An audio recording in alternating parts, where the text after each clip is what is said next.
Everyone loves a beautiful plant in their home. That is, until it turns out like this. Which is why today, I'm going to be showing you why you shouldn't be throwing it away, but instead, give it some time and the right method to help it bounce right back. Right off the bat, you can see this Anthurium is in rough shape.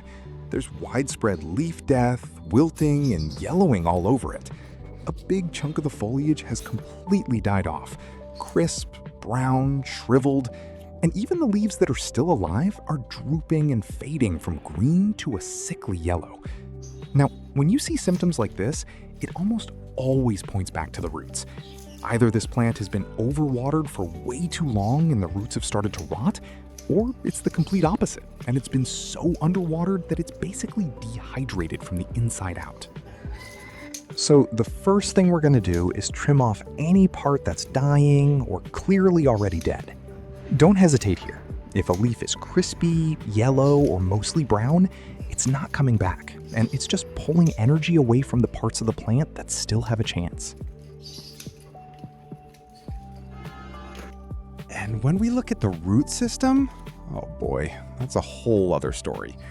A healthy Anthurium root should be thick, firm, and white or light tan. Instead, what we've got here is dark brown, almost black, slimy in some spots and completely dried out in others. That's classic fungal decay, and it happens when there's just too much moisture sitting around the roots for too long. On top of that, look at this potting medium. It's heavy, it's dense, it's basically mud at this point. And here's the thing people don't realize about Anthuriums. In nature, they're epiphytes, which means their roots are built to grab onto air and bark, not sit buried in thick, wet soil. They need something chunky with lots of air pockets, like an orchid bark or perlite mix. When you bury them in dense soil like this instead, you're cutting off their oxygen completely. And that's exactly what suffocates and rots the roots. You can see the damage. A lot of these outer root layers have basically collapsed, leaving behind these thin, wiry, dead strands. So what I'm doing here is two things at once. Loosening up all of this old potting mix and cutting away any part of the roots that's clearly dead or damaged. Work slowly through it. Don't just rip the roots free. Gently tease the mix away so you can actually see what you're working with.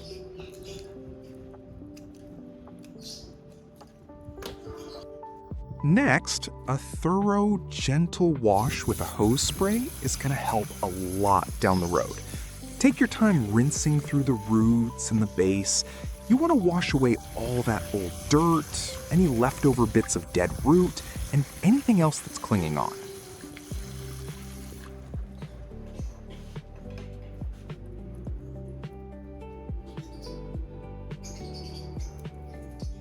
Moving on to our first solution, and we're going to be making lemonade.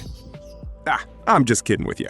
What we're actually going to make is a solution using lemon, because lemon contains citric acid, which is a natural antifungal and antibacterial agent.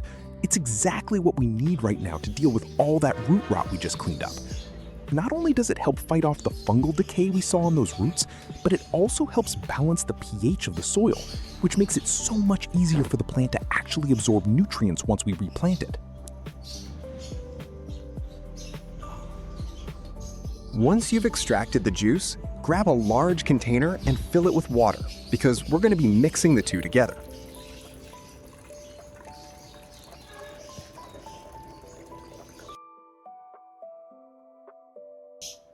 Pour the lemon juice in and give it a good stir to make sure it's fully combined. What you're left with is a diluted lemon solution that's gentle enough not to shock the plant, but still strong enough to do its job on those roots. Then, go ahead and soak the entire plant in this solution.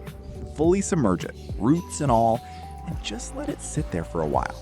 You want every part of that root system making contact with the lemon water so we can really get in there and start fighting off any remaining bacteria or fungus that's still hanging on.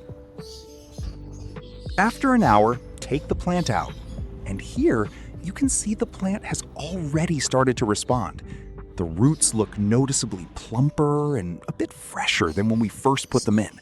That dry, brittle look from earlier is starting to soften up. So what I've got here for the new potting mix is a blend of a few different things. Peanut shells, which you can really see on this side. These add bulk, create little air pockets throughout the mix, and they break down really slowly, so they last. Then we've got cocoa coir, these reddish-brown fibrous chunks mixed in. They help hold on to just enough moisture without making things soggy, while still keeping the whole mix light and airy. Next is pumice, these light gray, porous little stones on this side. These are basically here for drainage. They keep everything aerated and they stop the mix from ever compacting down over time. Now we're going to pack all of that into a pot, one with clear drainage holes and enough room for the roots to actually spread out.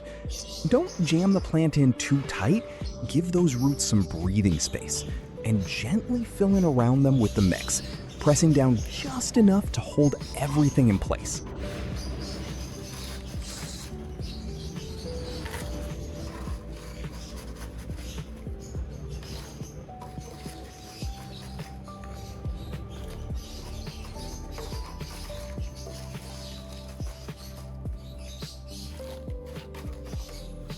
Once you've filled it about halfway, position the plant right where you want it. Then keep filling in and covering it all the way up to the brim.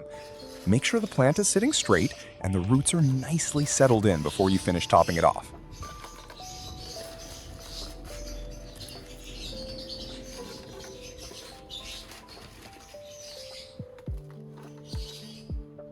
While we're doing this, have you ever actually tried to recover a plant like this? Or do you just toss it and start over? No judgment either way, honestly. Most people don't even realize that plants can bounce back from this kind of damage. It's not common knowledge, so if you've always just thrown them out, you're not alone.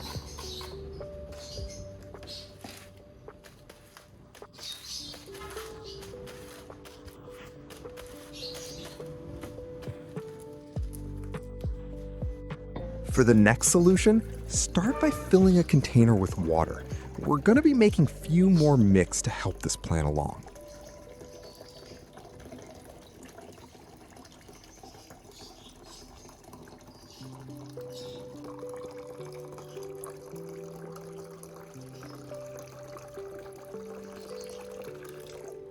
Then pour in about 50 milliliters of milk, followed by a teaspoon of honey, which, like we talked about before, works as a natural antiseptic. Finally, add in 20 milliliters of vinegar, and here's why. Vinegar helps balance out the pH, especially after all that lemon and mineral buildup from before.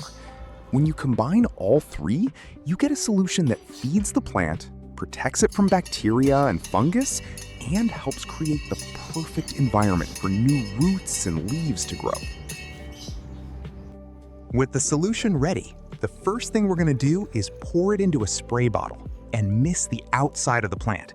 Get the leaves, the stem, all of it, top and bottom. This gives the plant an instant surface level boost while we get ready for the next step.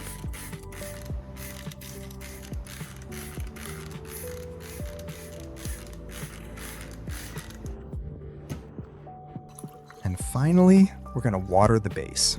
Pour it in slowly, let it work its way all the way down through the mix and reach the roots properly. And honestly, this is also a good time to remind you, this isn't a one-time fix. If you really want this plant to thrive long-term, you need to make this into a routine. Once every week or two, keep feeding it, keep checking on it, keep giving it what it needs. Recovery is one thing, but keeping it healthy after that is what actually matters.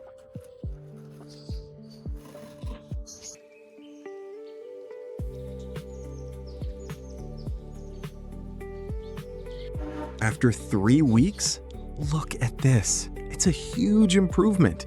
You've got several bright, fresh, lime green leaves pushing out already. That lighter color is completely normal for new Anthurium growth, and it's actually a great sign. It means the root system has recovered enough to pull up nutrients again and push that energy back up into new leaves. And trimming back all that dead brown foliage earlier, that was exactly the right call. It stopped any mold or fungal spores from lingering around and let the plant put everything it had left into growing something new, instead of holding on to something that was already gone.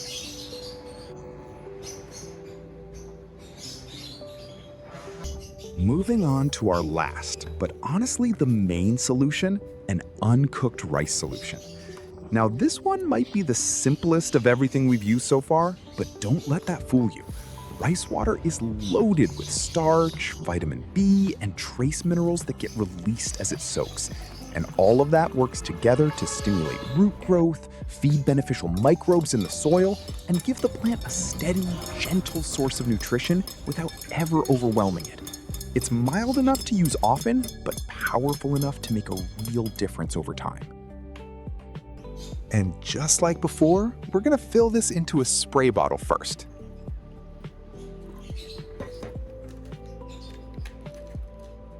Then begin misting the plant. Work your way around it slowly, making sure you cover every leaf, front and back, along with the stem. You want a nice, even layer across the whole thing, not just a quick spray and done. Then, water the base with the remaining solution. Pour it slowly and evenly around the stem, giving it time to soak all the way down through the mix, instead of just running straight through. You want those roots to really get a chance to sit in it and pull up everything they need.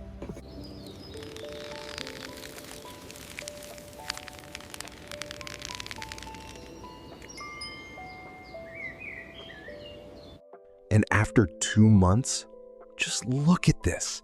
This plant has completely transformed. Look at that canopy.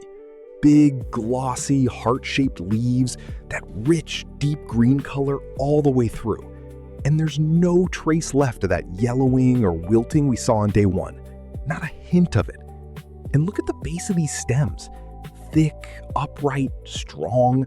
That's exactly what you want to see, because it tells you the root system underneath has fully reestablished itself in that new, chunky substrate we packed it in.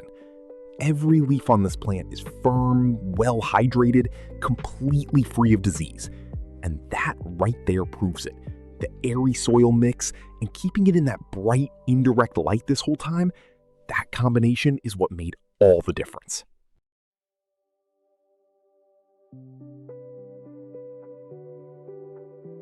And there you have it.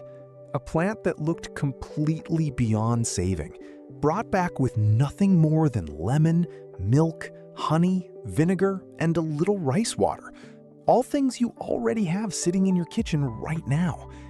And if this helped you out, drop a comment and let me know how it goes for you. I read all of them. A like and a subscribe goes a long way too, and helps me keep making more of these. I'll see you in the next one.